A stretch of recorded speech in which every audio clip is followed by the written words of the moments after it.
A paz do Senhor, irmãos. Nós estamos mais uma vez aqui diretamente dos estúdios da TV FATEC, da Faculdade de Teologia e Ciências, para ministrar mais uma pré-aula da Escola Bíblica Dominical. Hoje nós estaremos ministrando a lição 4, a data que ela vai ser ministrada nas escolas bíblicas dominicais, no domingo, é dia 27 de abril de 2013.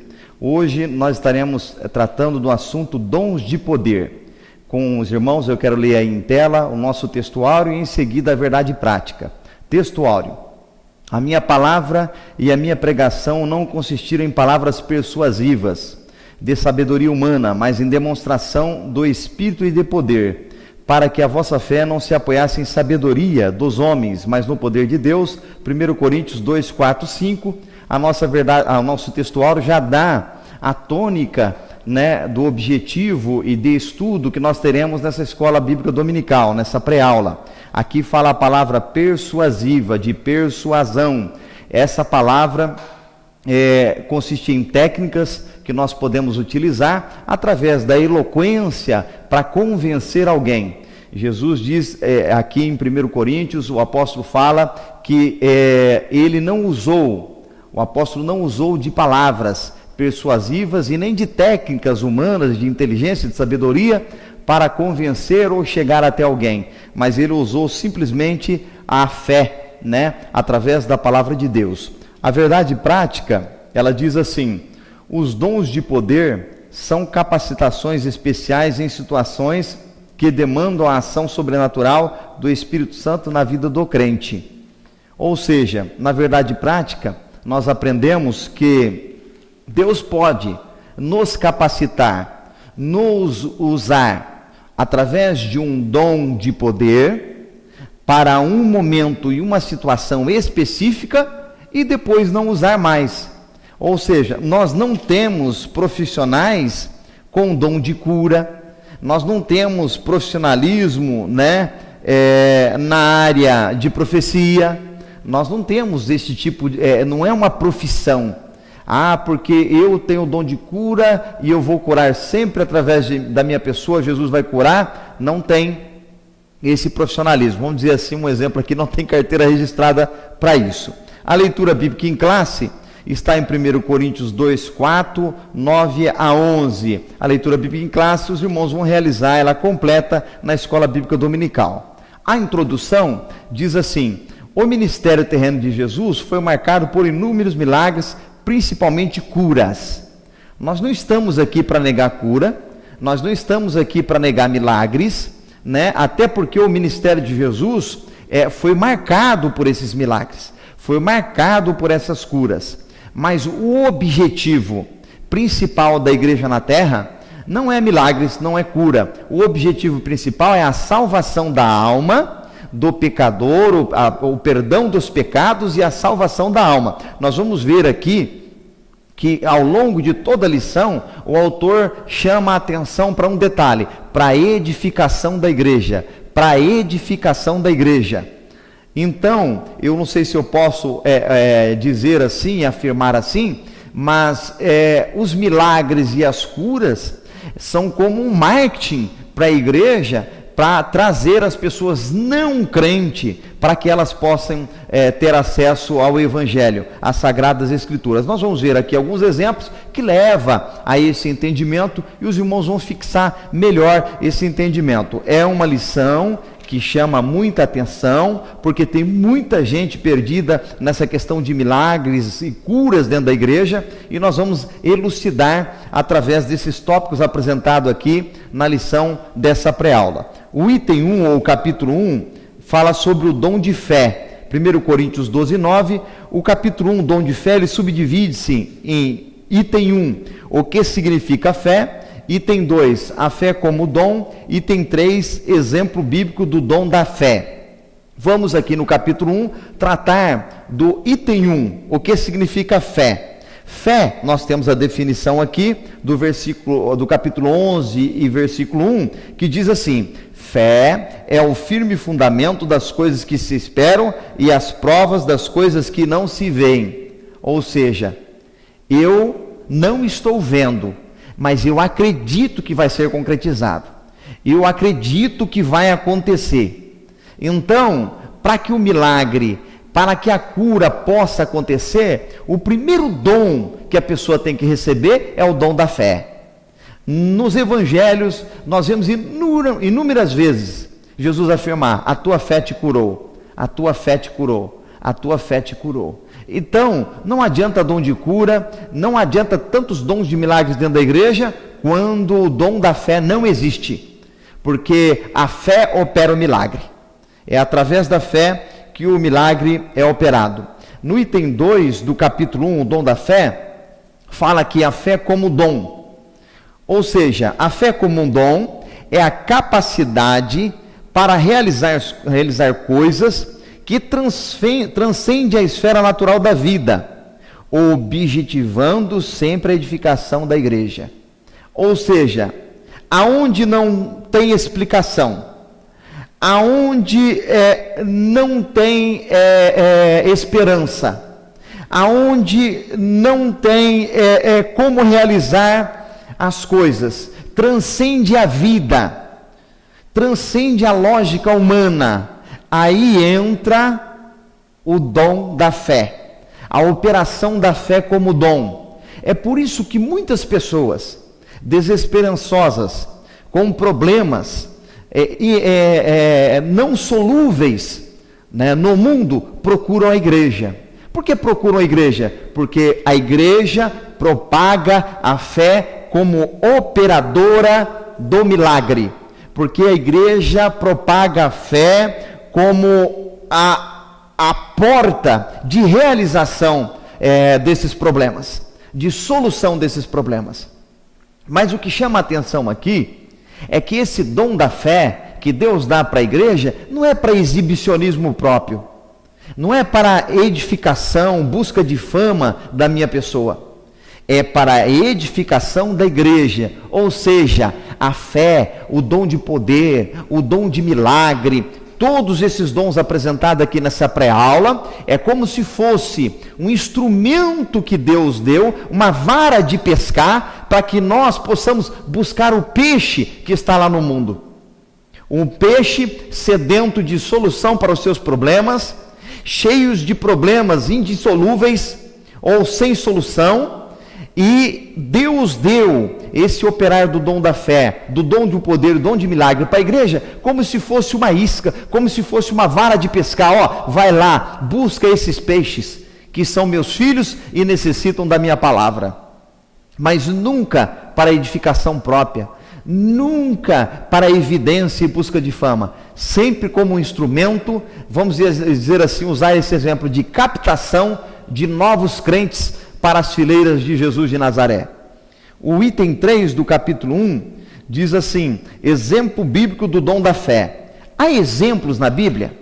Nós podemos afirmar, confirmar, reafirmar e apresentar e provar que tem exemplos bíblicos desse dom da fé na Bíblia? Tem um exemplo no Velho Testamento, o exemplo de Moisés. Quando Moisés se depara à frente do Mar Vermelho, né?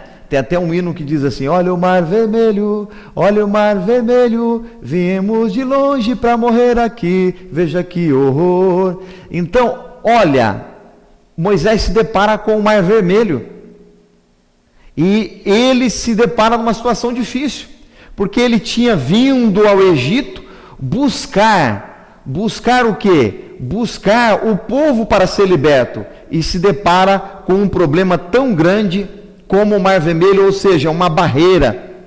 E Moisés tinha que dar uma resposta. E a resposta que Moisés dá para o povo é uma resposta de fé, porque ele não tinha a solução para aquele problema. Ele não tinha um estratagema para aquele problema. Mas ele diz assim: vede o livramento do Senhor que hoje vos fará. Ele pede para o povo ver algo que ainda não existia, mas ele acreditava que ia acontecer. Isso é fé. Fé é o firme fundamento das coisas que não se veem, mas que se esperam. O capítulo 2, né? Nós estamos ali com o presbítero Tracker, ele está sorridente, né? Ele está bem sorridente hoje, ele está colocando a mãozinha no rosto, assim, né? Ele gostou que o pastor cantou aqui, né? E ele achou bonito que o pastor cantou e descontrolou um pouquinho. Mas os irmãos vão orando pelo presbítero Tracker, viu? Que que o presbítero Tracker precisa das vossas orações. Hoje nós já estivemos orando com ele. Capítulo 2, dons de curar. O capítulo 2, dons de curar, ele subdivide-se em item 1, o que são os dons de curar, item 2, a redenção e as curas, item 3, a necessidade desses dons. Vamos tratar aqui do item 1 do capítulo 2, e se encontra aqui também o nosso presbítero americano, o presbítero Epitácio está aqui nos estúdios também, é o presbítero ali da Vila América, ele é conhecido como presbítero Johnson, e Deus tem abençoado o presbítero Johnson ali na Vila América também. O capítulo 2, então, o item 1, o que são os dons de curar? Diz aqui, olha como o autor trata. Ele trata que o dom de curar é um recurso. Então a igreja, ela tem o dom de curar, redenção e cura, como o quê? Um recurso. Ou seja, você tem esse recurso aqui para buscar as almas que estão lá fora. Você tem como usar isso aqui para trabalhar as almas que estão no pecado. Olha, são recursos de caráter sobrenatural, mas não é invenção do homem, não é invenção humana, não é estratégia traçada por nós. É um recurso dado por Deus para o bom trabalho e edificação da obra de Deus, mas não para promoção própria. Olha aqui, recurso de caráter sobrenatural para atuarem na cura de qualquer tipo de enfermidade. Então, qualquer tipo de enfermidade Deus pode curar. Não há enfermidade que é barreira para Deus, né? É interessante que nós vamos em muitos lugares onde procuram evidenciar que todo dia tem cura, né? De dor de dente, dor de cabeça, dor de barriga. Depois no outro dia dor de dente de novo, dor de cabeça, dor de barriga. Mas Deus não trabalha só nesse tipo de cura, não. Deus trabalha em todo tipo de enfermidade. Então usam esse subterfúgio como propaganda, como que se a pessoa que ministrasse, né? E o autor coloca essa observação aqui, que nós não podemos endeusar essas pessoas, como se a pessoa fosse uma pessoa poderosa, passam a ser até adoradas. O milagre quem opera é Jesus, a pessoa é simplesmente um vaso, um canal, e nós não podemos idolatrar essas pessoas. Então, olha aqui no item 2 do capítulo 2, a redenção e as curas. O crente ainda aguarda a redenção do seu próprio corpo. Tem uma teoria que roda por aí, nas igrejas evangélicas, aonde diz o seguinte: olha, você não pode estar enfermo, irmão, você é crente. Como se crente não pudesse ter doença. Como se crente não pudesse ficar doente. E quando está doente, é porque está em pecado. É uma teoria totalmente herética. Porque aqui, diz aqui na revista da Escola Dominical, que nós ainda estamos aguardando a redenção do corpo.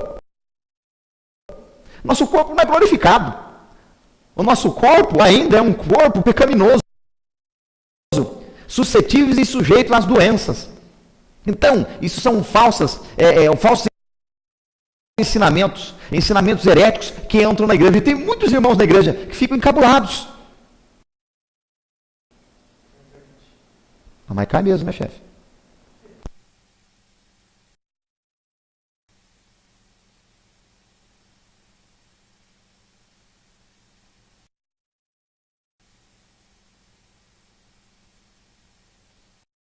No item 2, a redenção e as curas, olha o que diz aqui, em Romanos 8:23. Também gemimos em nós mesmos, esperando a adoção, a saber, a redenção do nosso corpo. Ou seja, em Romanos está dizendo, nós gememos em nós mesmos, nós passamos pelos mesmos problemas, nós somos suscetíveis de doenças, de problemas, de dores. Então o crente não está isento disso. Tem muitas pessoas que quando entram num momento de dificuldade de saúde até desviam, porque creem piamente que não pode ser atingido por essas doenças. O item 3 diz a necessidade desses dons. Diz aqui, no mundo incrédulo em que a medicina se desenvolve rapidamente, o ser humano pensa que pode superar a Deus. Ou seja, nós temos tantos recursos, tantas coisas dentro da medicina, que muitas pessoas até pensam, eu não preciso de Deus. Se eu tenho recurso financeiro, a medicina me oferece tantas curas e tantas alternativas, mas sempre há algo que não tem acesso à medicina. Sempre haverá um problema que não haverá solução. E nunca esteve tão necessário e necessitado a igreja desses dons de milagre e cura, para apresentar para o povo, as pessoas do mundo, como que Jesus pode curar e fazer milagres. No capítulo 3, fala sobre o dom de operação de maravilhas. O capítulo 3 subdivide-se em item 1, o dom de operação de maravilhas, 2 exemplos bíblicos e 3 distorções nos usos dos dons de curar e de operação de maravilhas. Vamos falar do item 1, né? O dom de operação de maravilhas. Esse dom, diz aqui, altera a ordem natural das coisas consideradas impossíveis e impensáveis. Ou seja, o que nós pensamos que é lógico, que é natural, Deus vai entrar com a solução dentro do que é impossível e impensável. O homem pode ter a solução para o que é lógico e natural, mas Deus, ele trabalha no impossível e no impensável. Quando tem um problema que para você parece impossível e impensável, Jesus tem a solução para ele. Exemplos bíblicos dos dons de maravilha. Jesus, quando repreendeu o vento, mostrando um controle total sobre a natureza. Ressurreição do filho da viúva de Naim, mostrando um controle total de Jesus sobre a vida e a morte. Então são exemplos bíblicos de dons de maravilha. O item 3 fala sobre as distorções nos usos dos dons de curar e de operação de maravilha. Ou seja, o que estão fazendo com o dom de cura, de operar e de maravilha dentro da igreja? Estão distorcendo ele. Olha o que diz aqui: nem podemos imaginar que porque aconteceu o milagre aquela vez, sempre haverá outros milagres. Ou seja, não tem comércio de milagre, não tem loja para milagre, loja para cura, não tem pessoas específicas que somente por ele Deus opera milagre e opera cura, porque este é um dom de Deus. Deus, ele pode operar um dom de cura numa igreja hoje e amanhã não. Deus não é obrigado a operar todo dia. Outra coisa que estão realizando dentro das igrejas, distorcendo os dons de curar, os dons de operação e todos os demais dons, estão o quê? Determinando, exigindo que Deus cure, obrigando, como se obrigasse, como se fosse uma obrigação que Deus tivesse que curar, que Deus nos deve isso, e Deus não nos deve nada. Jesus não nos deve nada. Ele já morreu na cruz do Calvário para perdoar os nossos pecados e para salvar a nossa alma. Tudo o que mais acontecer é pela misericórdia de Deus e por dom inefável que Deus tem e pela graça inefável para com as nossas vidas. Então, na conclusão diz aqui: Deus pode conceder a seus servos os dons da fé, dons de curar e o de operação de milagres, mas sempre de acordo com a sua vontade e a sua graça.